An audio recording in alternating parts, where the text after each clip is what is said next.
bachelier de l'église ministère de délivrance au feu du Saint-Esprit. Alors j'ai un petit message d'édification pour tous les chrétiens qui se présentent au bac général comme technique. Alors quelques principes à suivre à travers cela. Nous n'avons qu'à dire que nous devons rester concentrés, ne pas se perdre, parce que toute l'année, nous avons déjà eu à apprendre d'une part de l'école. Alors il reste un grand travail avec nous parce que le grand moment est arrivé d'affronter l'examen, toute la préparation qu'on a eu à faire cette année. Alors on est arrivé au grand moment de l'affronter. Les principes à suivre, ce n'est que de rester concentré, ne pas oublier la prière. Chaque fois, avant de sortir, il faut prier. Avant de rentrer dans la salle, une prière à Dieu. Avant de commencer à faire quoi que ce soit, il faut prier. Parce que dans chaque milieu, il y a des esprits. Chaque milieu est dirigé par un esprit, quelqu'un que toi et moi ne connaissons pas. Alors nous devons tous se mettre entre les mains de Dieu. Beaucoup plus demander l'Esprit Saint, que l'Esprit de Dieu nous accompagne, que l'Esprit de Dieu chasse loin de nous l'instabilité, la distraction et des pertes de mémoire. Il peut arriver que tu as étudié toute l'année, arriver au grand moment, tu n'arrives plus à rien faire. Tout ça, c'est quoi? Le manque de concentration, le fait de ne pas avoir demandé l'Esprit de Dieu pour qu'il nous accompagne en tout.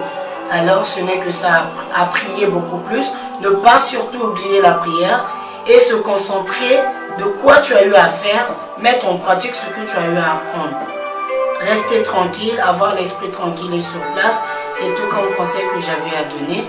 Alors gardons le même esprit du début à la fin, appliquez le travail que vous avez accompli. Amen.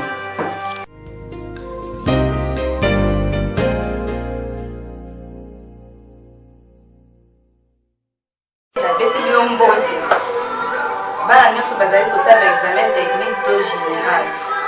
Na yango message na lingi koloba ezali ke tozala kaka concentré lolenge tobandaki na ebandi malgré mopepe maladi oyo ekoti mpona kotia mbui me tokipe eloko wana te tokumba kaka kozala concentré na ndenge tobandaki kotanga awa examen ekomi proche tokontinue kotanga me tosambela mpe mingi mpona nzambe aépargne biloko mosusu oyo kozala neti baperte mémoire oyo koyaka brusque na kati ya baklasse badistraction baenvoûtement nzambe alongola donc topesa tuna maboko na nzambe wana sula. Amen.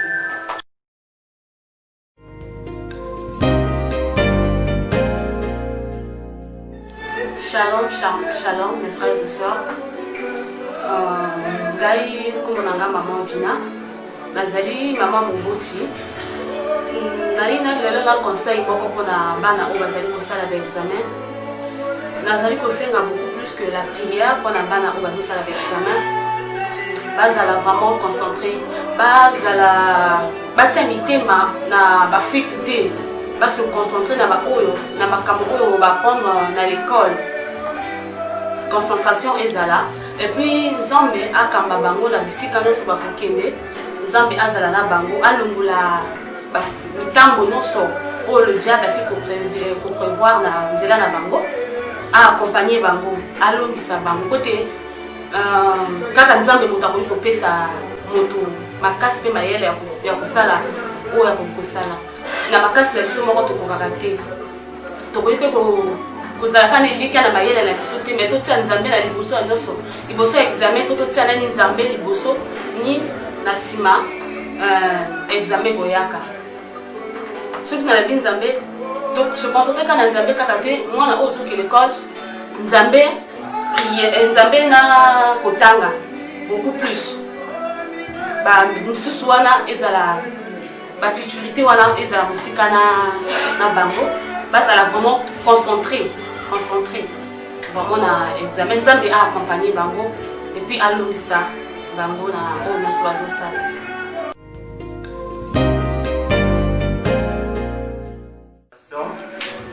Surtout les membres de feu du Saint-Esprit, vous bien me poser un message na pèse na bino na mamu m'écouter à l'examen. Ça motive me se préparer depuis dans Badukulu. Tibet me kuma na ba moment yeye. Parce que ya bakaka là baki kuma na ba moment yeye baki vraiment na ba boma. Par exemple, moi, il y a peut-être que moi, boum, nanani, un examen, surtout s'il y a qui m'a la tête. Mais franchement, on va faire ça, dès que vous allez venir boum. Parce que nous avons bien mosqué en contrôle, mais tout peut s'en dire dans les Zambie. Et surtout, il y a la bac technique. Vraiment, tout est là, avant de courir, il y a une classe d'examen. Il s'est préparé, il y a une classe d'examen.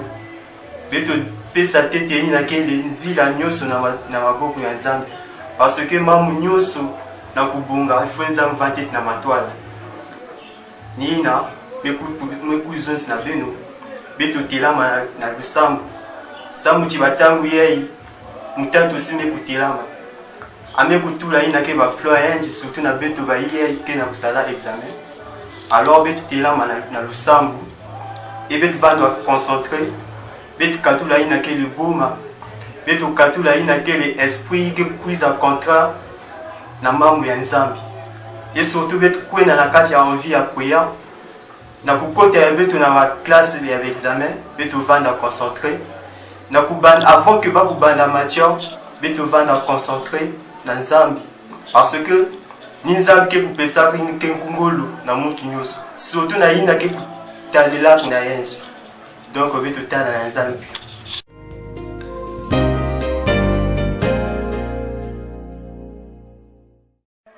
Que ce soit technique et générale. On a passé un petit message concernant l'examen. Base à la difficulté. Et surtout, on va prier du début jusqu'à la fin de l'examen. On va prier, on va prier ça dans la examen. Et début de l'examen, pour nous avoir première fois, toujours difficile même. Si tu peux ça, on va voir un Zambie, on va la plus souvent, on a cette possibilité à faire tout. Et surtout, avant le prof, il faut toujours prier. Et puis ça va sujet deux fois, perdre, vous allez perdre mémoire, mais à travers la prière, aider aux équipements qui proposent. Et qui message toujours payer pour y avoir besoin d'un jusqu'à la fin de l'examen, va prier pour ne pas plus de recompte sur la taxi et on a un problème de faute pour Angela, mais nous avons épargné dessous.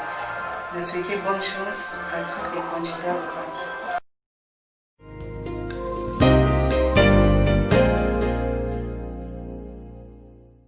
Peuple de Dieu, j'ai un message à vous informer à propos de l'examen. Et ce message est de vous encourager, de ne pas oublier Dieu avant de sortir. Pour aller à l'examen, il faut toujours prier. Il faut avoir l'esprit de la prière en toi, en vous. Ne vous découragez pas. Dieu est avec vous. Ce que je vous demande, d'être concentré en classe, ne soyez pas distrait, soyez fort, Dieu va vous aider. Et ne vous découragez pas,